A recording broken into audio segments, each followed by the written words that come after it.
Bonjour tout le monde, merci d'être parmi nous aujourd'hui. Nous sommes le 29 juin 2024, il est 9 heures du matin GMT.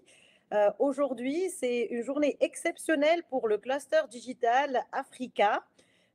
On va lancer, c'est l'avant-première du podcast du CDA. Donc, c'est un podcast qui va s'intituler Cloud Computing et les axes de développement dans la région.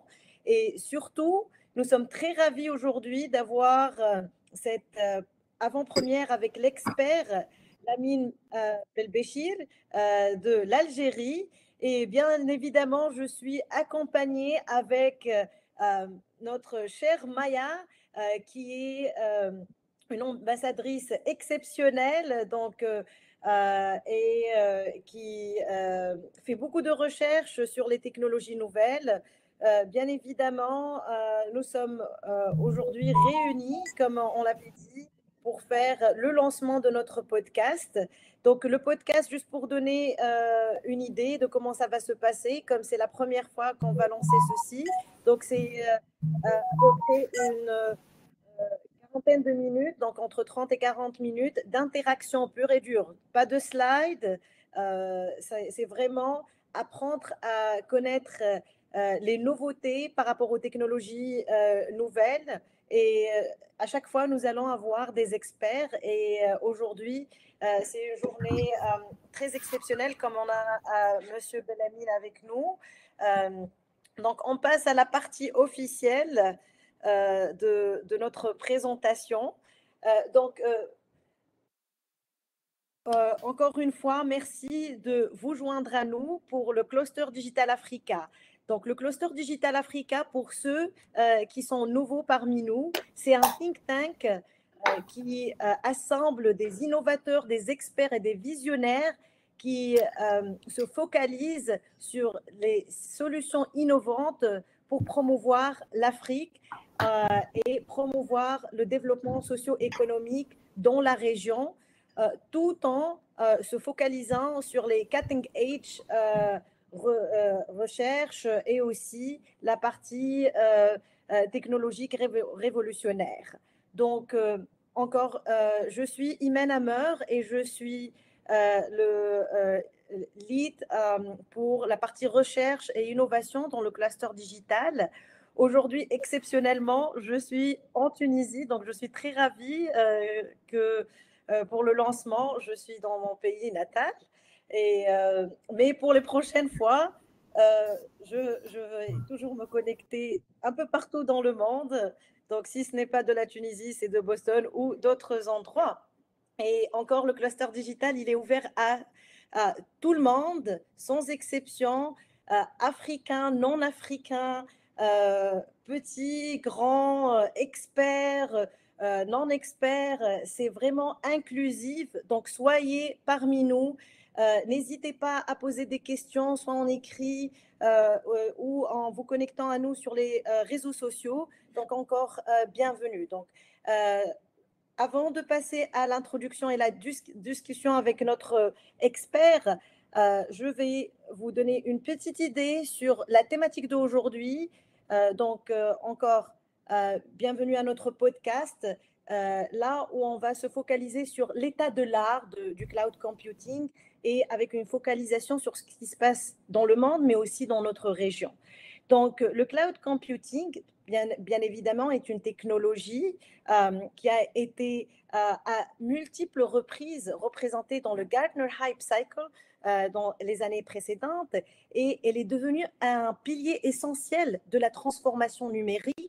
Bien évidemment, elle permet aux entreprises de développer des capacités, d'innover, d'optimiser leur opération, mais aujourd'hui, nous allons expérimenter et explorer tous ensemble, avec la présence de l'exceptionnelle Lamine, les dernières tendances, les environnements hybrides, les multiples clouds, les cutting edge cloud computing, l'intégration de l'IA, donc l'intelligence artificielle, et les hauts rendez-vous. Soyez à l'écoute et nous allons explorer comment la puissance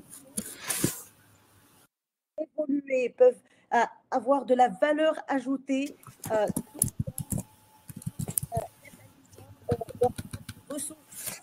Donc, quand on parle de cutting-edge technology, aussi de l'état de l'art aujourd'hui, de la cloud computing, les géants comme Google, et nous allons voir ça avec Lamine ou Amazon avec AWS, innover jour pour jour en intégrant des solutions avancées sur l'intelligence artificielle, en proposant des hybrid solutions et avec beaucoup d'avantages, mais aussi des défis. Et Maya va parler beaucoup des défis avec notre special guest, tels que la sécurité des données, la partie à la conformité à la réglementation.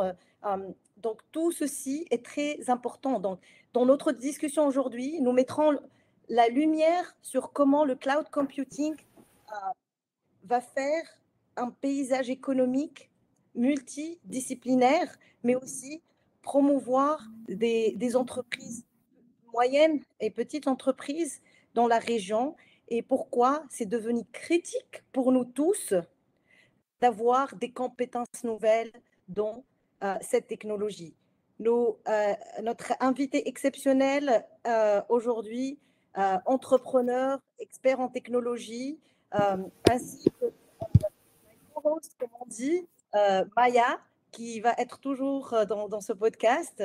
Nous allons avoir le plaisir de partager ses perspectives, l'impact, les valeurs et les risques du cloud computing dans l'entrepreneuriat, la société, et aussi comprendre comment ça peut aider notre région.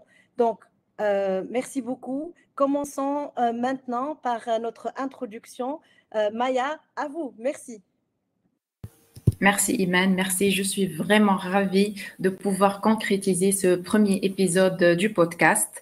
Dans cet épisode, en effet, Iman, nous allons discuter qu'est-ce que le cloud computing, son fonctionnement, les raisons pour lesquelles il est devenu une technologie si cruciale et pour les individus et les entreprises.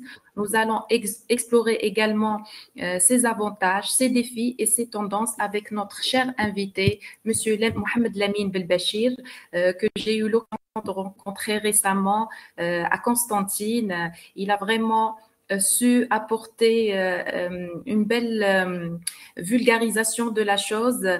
Donc, avec Lamine, qui est entrepreneur, qui est chercheur, il va pouvoir nous expliquer qu'est-ce que cette technologie, sa vision et c'est aussi ses actions, parce qu'il est vraiment dedans. Il va nous présenter son entreprise et ses recherches et sa vision de la chose pour éclairer les décideurs et les entreprises. Voilà. Donc, Monsieur Belbachir, je vous invite dans un premier temps à nous parler de vous, à vous présenter et nous expliquer quelles sont comment dirais-je, vos actions dans ce sens. Voilà, merci. Tout d'abord, bonjour à tous et à toutes. Merci pour cette introduction, Maya et Imen. Euh, merci, franchement. Donc, bon, je me présente, Lamine Belbachir. Je suis à la tête du groupe IRAD. C'est un groupe qui existe depuis 18 ans, fin 2006. Donc, on a commencé à entreprendre dans le domaine des nouvelles technologies. On a commencé bien évidemment avec le cloud et l'hébergement. Ensuite, il y a eu une diversification au fil des temps. Donc, on s'est diversifié à proposer d'autres services dans l'intégration des systèmes d'information. Nous sommes devenus partenaires avec Odoo. Ensuite, nous avons, au fil des temps, commencé à développer des systèmes.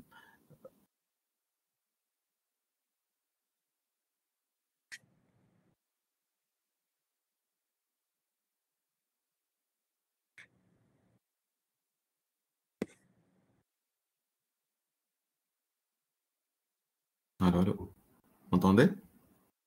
Oui. Parfait, Lamine. Des connexions.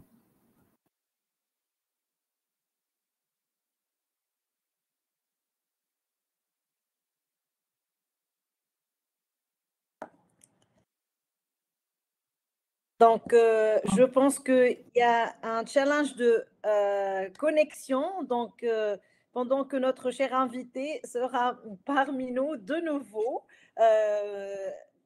l'idée est vraiment de parler aujourd'hui des solutions nouvelles en ce qui concerne le cloud computing. C'est de aussi comprendre comment le cloud computing marche, avoir des idées surtout de comment Google Cloud, par exemple, offre des solutions AI et ML et comment, par exemple, Vertex AI, etc., aide les entrepreneurs et tout.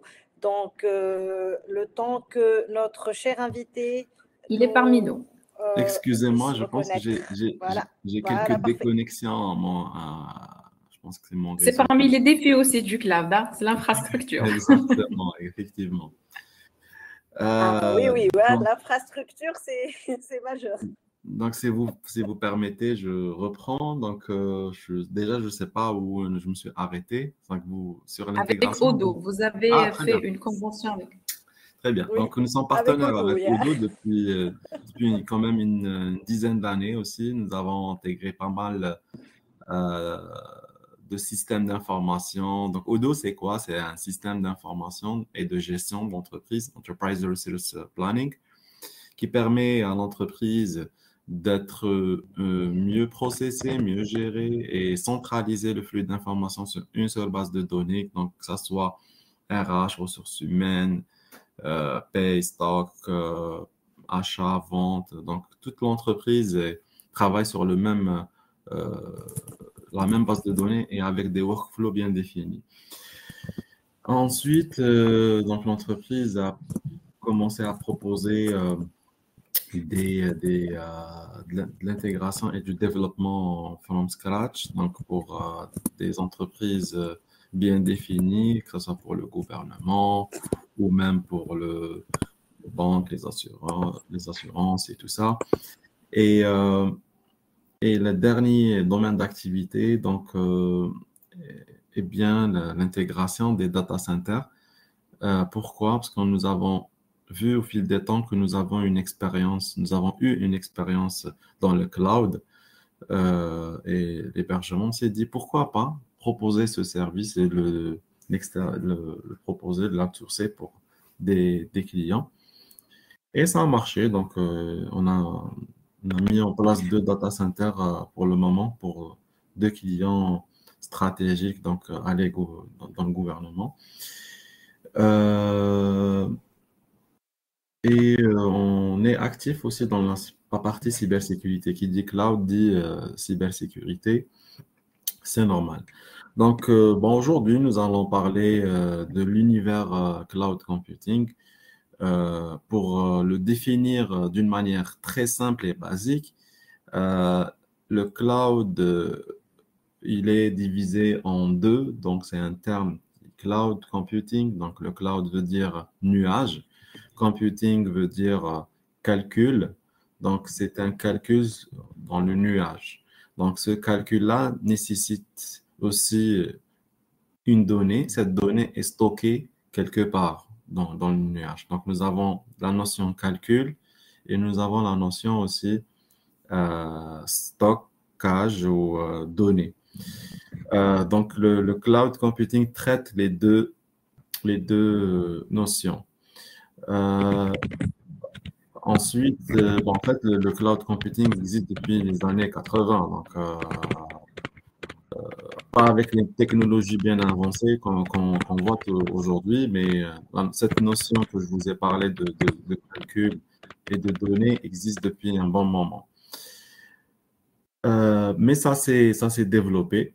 Vous connaissez un modèle bien défini qui est le cloud public.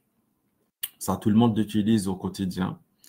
Je donne un exemple, Dropbox ou OneDrive ou WeTransfer. Donc, on utilise des solutions pour stocker des données momentanément.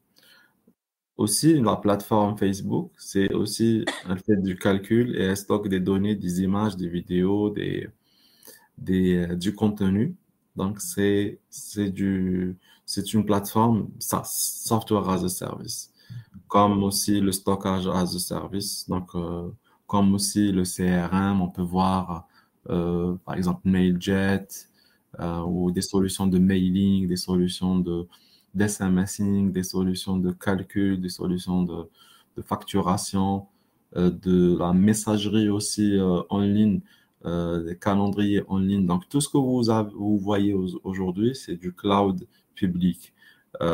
C'est des versions donc, stockées sur un cloud. Donc, le cloud public est utilisé à la demande. Donc, il y a un ensemble de serveurs où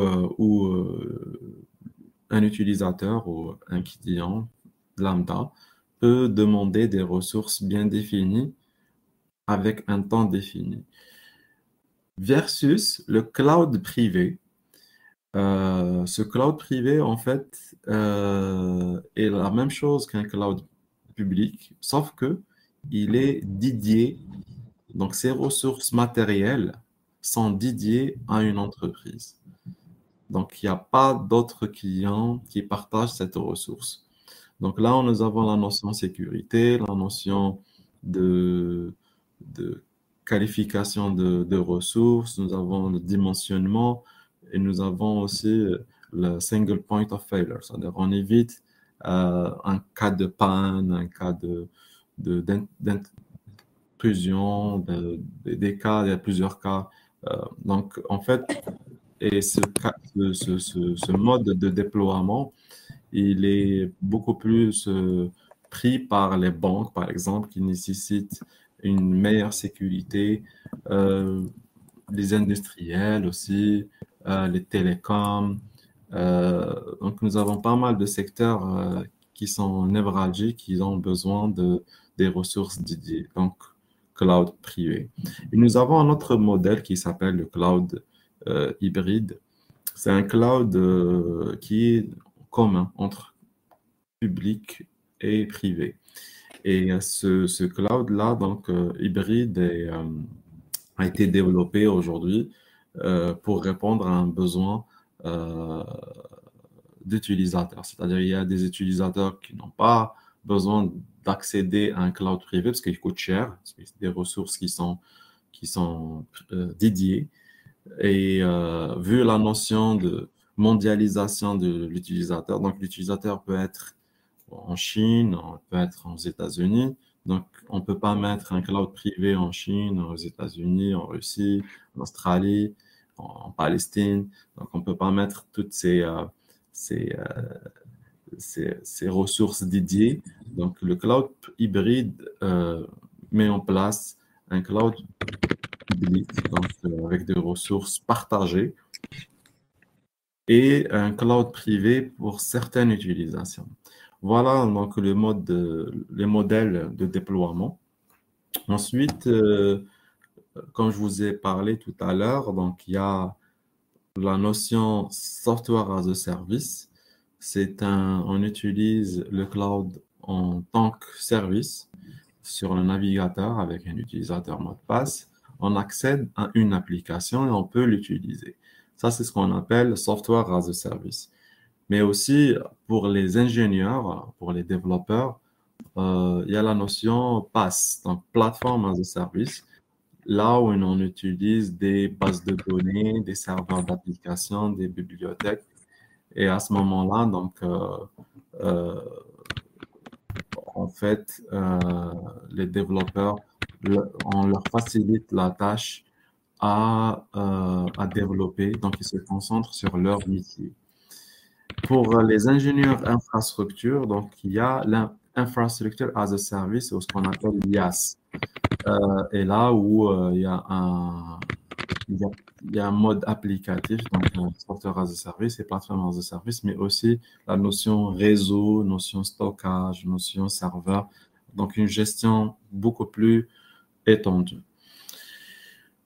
Alors, les avantages de toute cette armada de technologies, donc il y a une flexibilité le cloud nous facilite la tâche à évoluer, donc à prendre plus de ressources au temps T. C'est-à-dire si demain j'ai besoin de 100 Tera de données, donc je peux en un clic basculer vers un serveur avec 100 Tera de données.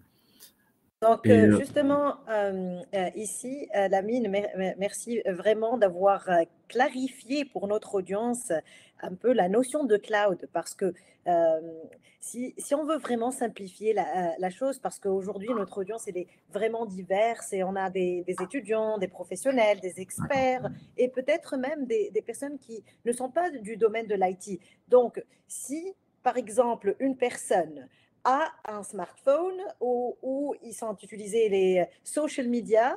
Donc, généralement, on peut dire que s'ils ont des emails, etc., ils sont en train d'utiliser le cloud. Donc, pour tout à fait. Donc, aussi, juste par rapport à un point de clarification, quand vous avez partagé avec nous la notion de nuage. Après, vous avez exprimé comment c'est dans we have the data centers et on a besoin de l'infrastructure. Donc, pour clarifier à notre audience, soyez rassurés, votre data n'est pas en train de voyager dans les nuages. Mais la bonne nouvelle, comme Lamine l'a bien partagé avec nous, c'est que ça facilite beaucoup, surtout pour les petites et moyennes entreprises, de ne pas avoir à se soucier de la partie infrastructure, justement, qui coûte énormément. Et comme notre cher invité l'a bien expliqué, il y a plusieurs services. Il y a la partie stockage, et ça, on est tous en train de l'utiliser d'une manière ou une autre, mais aussi toutes les applications en mode SaaS.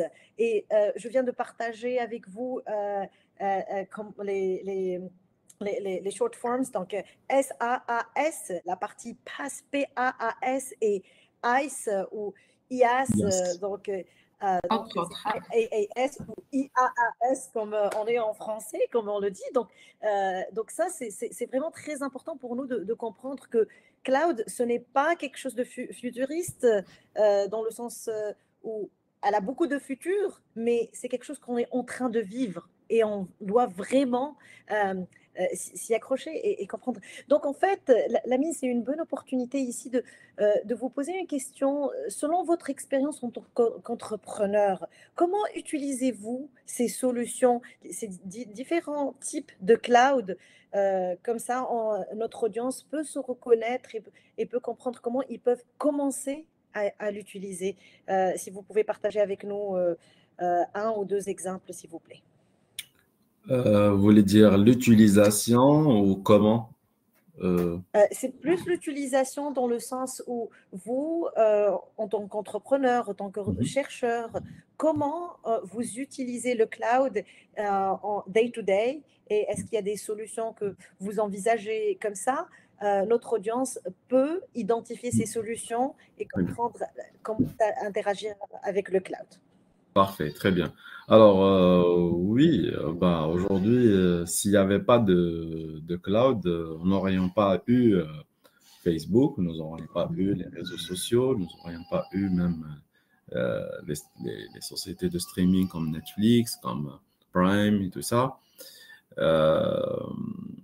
Parce qu'il y a la notion, j'ai bien dit, donc stockage, qui est everywhere, c'est-à-dire quelque part.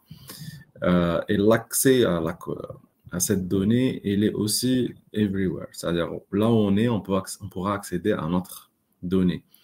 Moi, personnellement, je voyage un petit peu, je voyage un peu beaucoup. Donc, mais en fait, je ramène pas mon laptop. C'est simple. Donc, le laptop du bureau reste au bureau. Mais j'ai juste une petite tablette où je pourrais accéder à mes données qui sont en cloud. Et je pourrais les gérer, bien sûr, avec des notions de sécurité plus avancées pour accéder à cette donnée en VPN.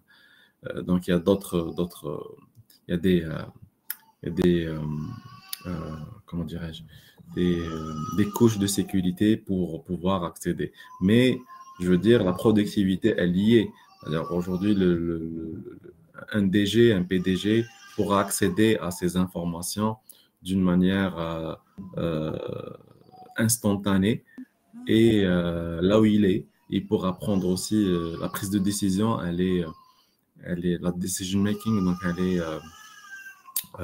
elle est quasiment instantanée parce qu'il n'aura pas à avoir accédé à son bureau pour pouvoir justement décider de son entreprise. Pareil pour les employés, les collaborateurs, les utilisateurs peuvent travailler là où ils veulent, même chez eux, ils peuvent travailler. Et d'ailleurs, nous avons vécu pendant la période de la pandémie Covid, donc nous avons euh, vu l'avantage du cloud computing. Nous avons vu que le monde a vraiment changé donc en télétravail et vous avez vu la productivité, comment elle s'est développée et, euh, et même notre continent africain. Donc, nous avons vu qu'il y a eu déjà une notion. Bon, après, les pays, je dirais, c'est-à-dire développés, ils utilisaient déjà ces pratiques de télétravail, mais les pays émergents en Afrique n'utilisaient pas vraiment, mais c'était l'occasion euh, que la pandémie nous a obligés de travailler avec ces outils. Et C'est vrai. honnêtement, donc, le monde du travail a resté productif et il n'y a pas eu des dégâts, justement, économiques et tout ça. Donc, c'était grâce au cloud computing. Merci Lamine. C'est vrai, vraiment, ça a changé nos vies. La preuve, on est là aujourd'hui, chacun depuis un pays, on est en train d'échanger. Et moi, je retiens la sécurité parce que vous avez commencé en soulignant que ça reste un défi majeur. Là, la question vraiment qui suit, quelles sont les opportunités économiques et les défis de sécurité liés au cloud computing dans la région?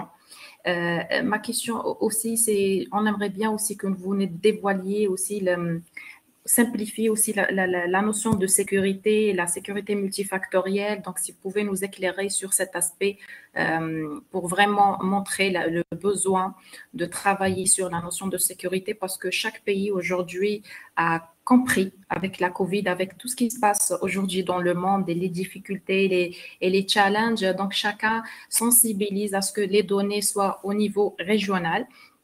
Et même si c'est au niveau régional, la sécurité est un défi majeur. Donc, si vous voulez bien nous éclairer sur cet aspect, Oui, merci Lamine. oui, oui. Effectivement, donc, euh, la notion Cloud Act a commencé en 2008. C'était la Chine qui a commencé à travailler sur le Cloud Act. Cloud Act, c'est quoi? C'est un cloud souverain où la donnée est stockée dans un territoire local et non pas régional ou mondial. Donc, local veut dire national. Donc, si je dis par exemple n'importe quoi, le Mali utilise des données, un cloud public ou privé, donc la donnée est stockée à Bamako ou dans des villes en Mali et non pas un cloud étranger ailleurs. Donc ça, il y a la notion sécurité de la donnée et non pas la sécurité des systèmes d'information. Donc, sécurité informatique, c'est une autre notion. C'est une notion purement technique. Donc, par exemple, les intrusions, les injections, la partie sécurité, tout ça. Mais la partie sécurité des données, c'est l'accès à l'information et le traitement, tout ça. D'où la, la révolution du cloud souverain. Et aujourd'hui, il y a pas mal de pays qui ont commencé à mettre en place le cloud souverain, comme l'Europe, donc ils ont mis en place leur Cloud Act, les États-Unis, la Chine, la Russie, et même l'Algérie a commencé à travailler sur ce projet. Et je pense qu'il y a pas mal de pays africains qui commencent à travailler sur ce mode. Très bien. Merci. Merci beaucoup. Justement, comme on parle de plusieurs initiatives, et donc on a parlé un peu de l'aspect sécuritaire, comment différents pays sont en train de réfléchir sur la question. Justement, quand on parle de cloud computing, il y a vraiment des leaders au niveau des big tech, comme on le dit, comme Google par exemple ou Amazon avec leur solution AWS. Donc aujourd'hui, et trouver ce paysage concurrentiel entre ces tech companies, comment vraiment aujourd'hui se différencier en termes de capacité d'intégration de l'intelligence artificielle, de machine learning, comment vous envisagez les changements relatifs à l'avancée technologique spécifiquement là. Si j'ai bien compris la question, comment l'intelligence artificielle joue un rôle à Dans la l'économie? partie cloud, oui, tout à fait. D'accord. Tout à fait. En fait, effectivement, en fait, toutes ces technologies citées, elles sont stockées dans le cloud. Et s'il n'y avait pas de cloud aujourd'hui, computing, on n'aurait pas eu ChatGPT, c'est simple. Euh, c'est pour la simple raison que ChatGPT a évolué rapidement. Et pour cette évolution, on ne pouvait pas avoir un ChatGPT sur un seul serveur dédié. Donc, il fallait une scalabilité. Et c'est ça la notion du cloud, c'est la scalabilité. Donc, on peut commencer de 1 giga aujourd'hui de données, mais on peut évoluer demain à 100 gigas. C'est ça la force du cloud computing. Et, euh, et je suis convaincu avec le cloud computing, on aurait dans le futur d'autres technologies plus que le ChatGPT, donc des technologies qui vont révolutionner le monde, que ce soit tech ou même virtuel. Meta a commencé à travailler sur le VR, donc le Web 3.0. Le Web 3.0, c'est une navigation à travers un monde surdimensionné, à travers un casque. On peut naviguer, vous imaginez. Et ça, c'est avec le cloud. Donc, la donnée est stockée sur le cloud avec un calcul important et il y a une notion de scalabilité aussi dedans.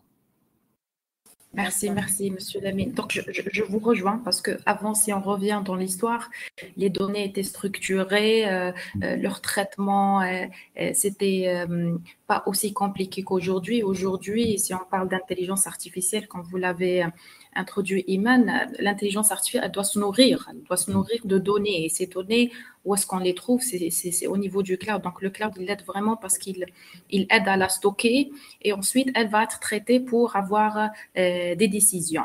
J'aimerais, si vous permettez, vu qu'on est toujours dans la notion sécurité, prendre une question de notre internaute Mohamed Latif. Si Mohamed Latif pose la question suivante, faut-il désormais penser à construire nos propres data centers, nos propres clouds africains, surtout avec les contraintes de sécurité qui sont de plus en plus pressantes liées au cloud computing? Mentionner que l'idée de dématérialisation du cloud est une fausse conception, car, pardon, je suis en train de lire le chat. Oui, il est en train de faire le lien avec une autre intervention, je suppose. D'accord, se cachant d'énormes infrastructures physiques qui consomment beaucoup d'énergie. Ma question est la suivante. Faut-il désormais penser à construire nos propres data centers, nos propres clouds africains, surtout avec les contraintes sécuritaires de plus en plus pressantes liées au cloud computing? Moi, en fait, je vais dire que il est, il est mathématiquement, il est louable que l'Afrique pourrait être le hub des data centers dans le futur. Pourquoi? Euh, Parce que l'Afrique est un pays très ensoleillé. Quand on dit, quand on lit le soleil euh, on transpose le soleil, donc avec la réalité, donc il y a la notion de conversion vers l'énergie. Comme les data centers, ils sont énergivores en termes d'électricité, donc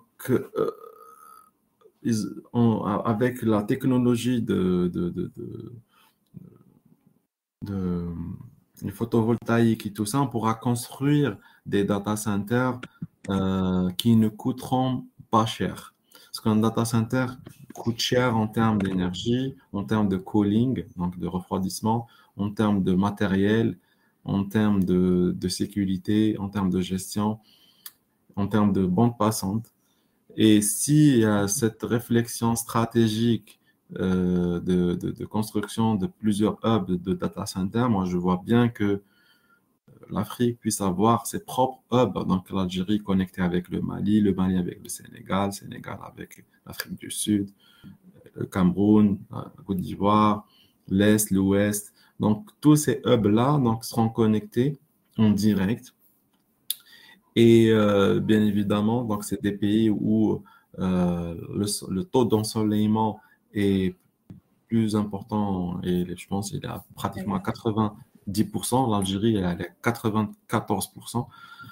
Euh, et cela va vraiment pouvoir créer un écosystème de clouders, un écosystème de, de, de cloud souverain africain.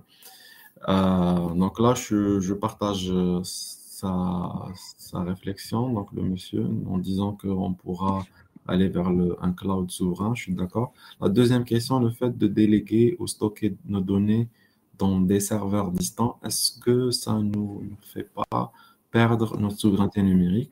Oui, en tant que spécialiste dans le domaine, le risque zéro n'existe pas sur l'informatique. Donc, comment remédier à cette problématique? Oui, donc donc, au début, j'ai commencé à parler sur le, le cloud souverain. Euh, Effectivement, donc, il y a aujourd'hui, on parle de données plus que le pouvoir. Avant, on disait que celui qui détient l'argent détient le pouvoir. Cette notion a changé. Aujourd'hui, on dit celui qui détient la donnée détient le monde et non pas le pouvoir. Et c'est pour cette raison que les GAFAM euh, travaillent beaucoup pour avoir des informations et les traiter. Parce que l'information, quand on les traite, on pourra la monétiser. Et la monétiser à des fins, que ce soit économiques ou autres, hein, politiques, militaires ou autres. Donc, oui, je suis pour le cloud souverain. Oui, je suis pour le cloud local. Oui, je suis pour le cloud même edge computing, c'est-à-dire de proximité, un cloud qui est vraiment de proximité, à moins de last mile, c'est-à-dire à moins de 1 kilomètre.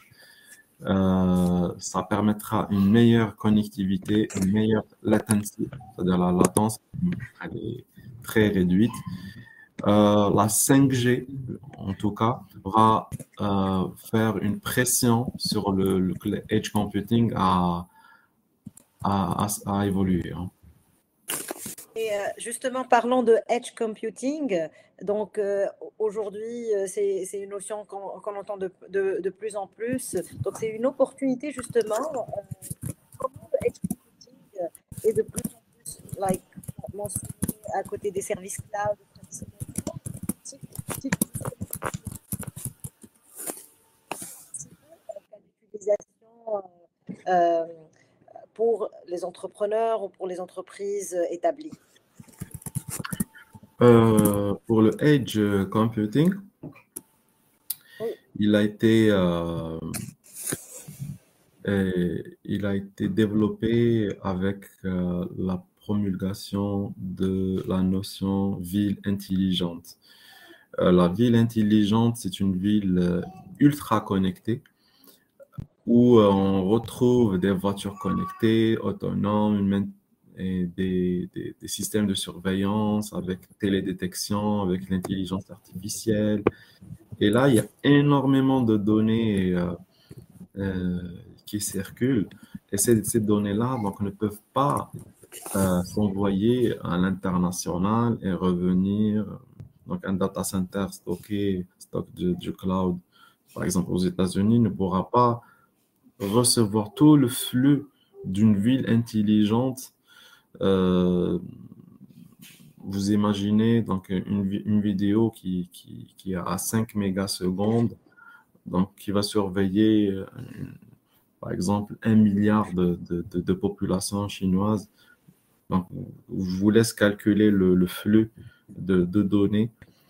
Et c'est pour cette raison que la notion edge computing de proximité, c'est des petits data centers, justement, sur des bâtiments, sur des trottoirs et tout ça, construits pour pouvoir stocker des données de proximité.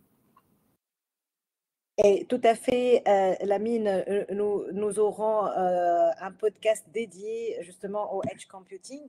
Mais pour être vraiment pragmatique aujourd'hui, comme on s'approche à la fin de notre podcast, donc nous avons en vision, nous sommes dans le continent africain, bien que notre audience, elle est de parlement, de nos experts et tout à fait. Nous souhaitons vraiment avoir votre vision, comment justement les stratégies hybrides ou multi-cloud, comme on le dit, peuvent-ils bénéficier les entreprises en matière de gestion de coûts, de performance, et notamment lorsqu'ils utilisent des plateformes comme Google Cloud ou AWS. C'est vraiment où est-ce qu'on peut voir la valeur ajoutée? Oui. Alors, le modèle classique, lorsqu'on met en place, lorsqu'on veut utiliser une technologie, par exemple un ERP, un système d'information, je veux mettre en place aussi un site web, un site e-commerce, je veux mettre aussi en place de la messagerie. Avant, on achetait des serveurs et on met en place un data center. La moyenne de mise en place d'un data center, c'est dans les 50 millions de dinars, c'est 500 000 $. Allez, 1 million de dollars, mettre en place un data center, ça coûte minimum 1 million de dollars. Avec la notion du cloud, donc on peut mettre tout c'est-à-dire ces technologies ou ces services sur des VM, des virtual machines, avec un coût maximum de entre 1000 à 5000 $. Donc, entre 1000 et 5000 $, allez, on va dire 2000 $ moyennement. 2000 $ mensuellement versus 2 millions de dollars. Donc, le choix est vite fait. Donc, je préfère aller vers le cloud computing et avoir aussi, et se décharger aussi de cette gestion informatique du data center qui n'est pas mon métier. Donc, qui est un métier à part entière, donc la partie sécurité, la partie infrastructure, la partie énergie, refroidissement, bande passante, réseau. Et c'était un casse-tête chinois donc, où il y a des entreprises spécialisées dans le data center. Donc, et cette notion d'externalisation, donc les chefs d'entreprise et même les DSI, les directeurs système d'information, ont bien compris cette externalisation qui est une obligation, en tout cas économique avant tout, mais aussi technologique, parce que ça nous permettra de recruter moins et le monde va vers cette réduction de l'employabilité. Et là, le cloud est venu pour proposer justement toutes ces facilitations afin que l'entreprise se concentre sur son métier lui-même et non pas sur l'informatique proprement dit. Merci Lamine. Toujours dans le même contexte d'entreprise, une autre question se pose. Quelles sont les principales réglementations et normes de conformité que ces entreprises doivent respecter lorsqu'elles déploient des solutions computing ou ou plus précisément edge computing? Alors, si on parle d'entreprise lambda, donc une entreprise activant dans un secteur industriel, elle a besoin d'un système d'information, un ERP, un site web, une messagerie, c'est le B.A.-ba. Dans cette optique, elle n'aura pas à avoir des certifications. C'est plutôt le data center qui a une exigence d'être certifié tier 3 ou tier 4. Donc, c'est des notions de disponibilité et redondance, bien évidemment, des ressources des ressources énergétiques, une ressource de bande passante et une ressource de calling. Il y a effectivement, nous parler aussi de la protection de ces données, parce qu'on parle aujourd'hui de la loi de protection de données, surtout du risque vraiment que ces entreprises courent en négligeant cet aspect. Très bien. En Algérie, nous avons la loi 1807 qui exige à l'entreprise un registre de données, un registre de transparence, un registre de déclaration aussi. C'est le cas aussi pour l'Europe, c'est l'RGPD, mais aussi pour les États-Unis. En Afrique, il y a pas mal de pays qui ont commencé ce chantier naval de déclaration des données et de protection de la vie privée.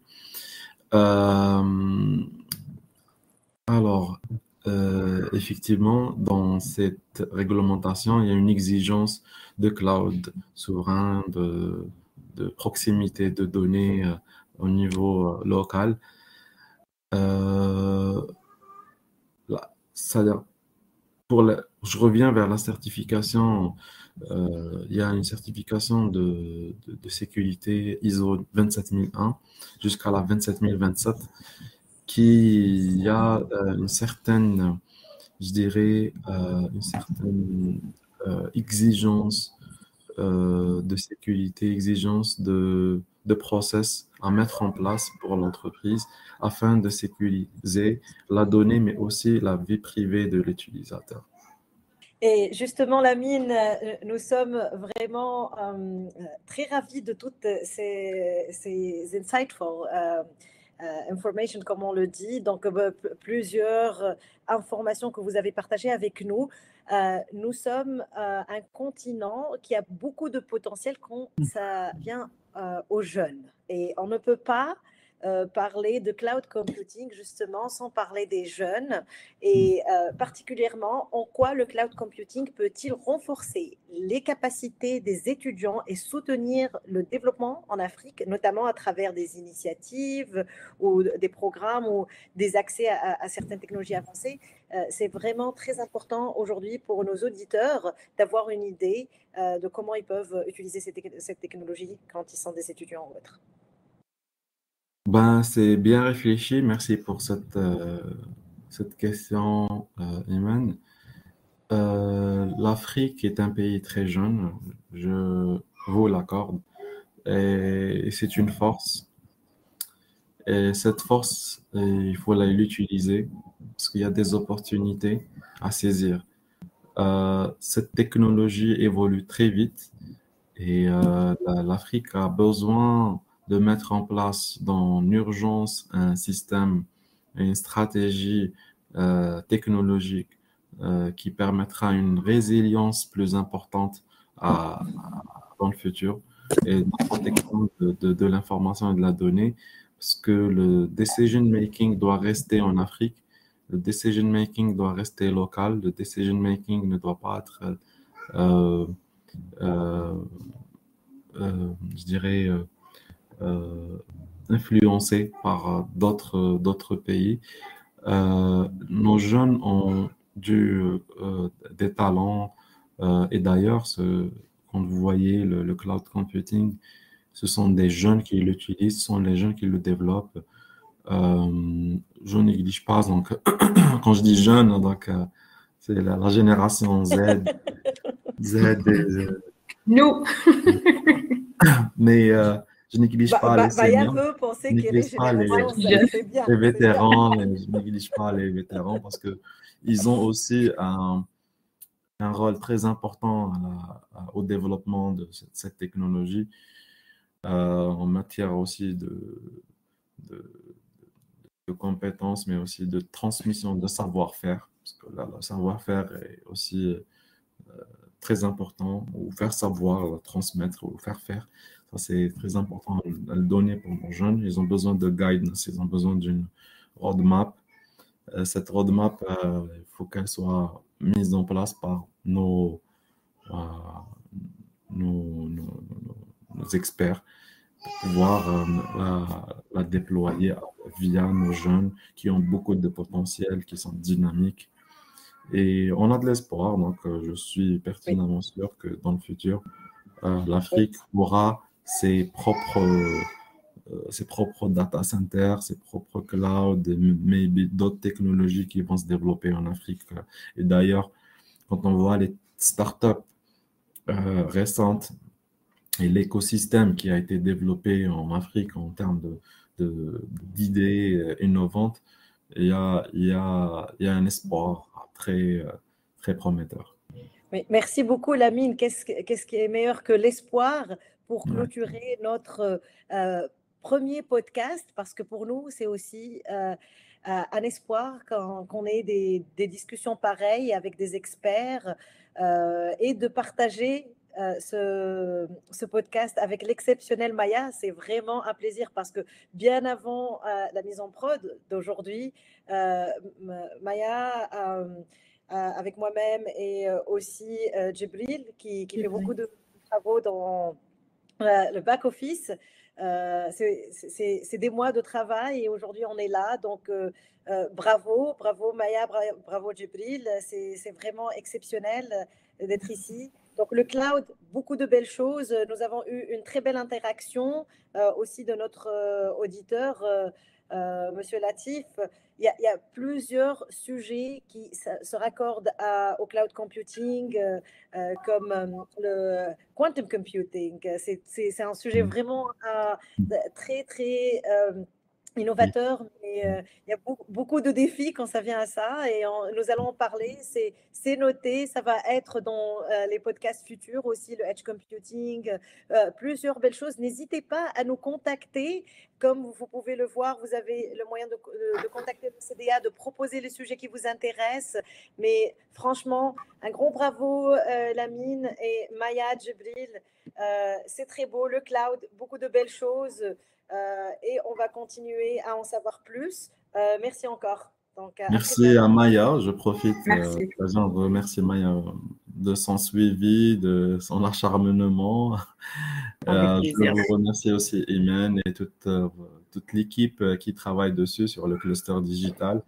Bravo, j'espère dans le futur, beaucoup de projets ensemble entre les pays africains.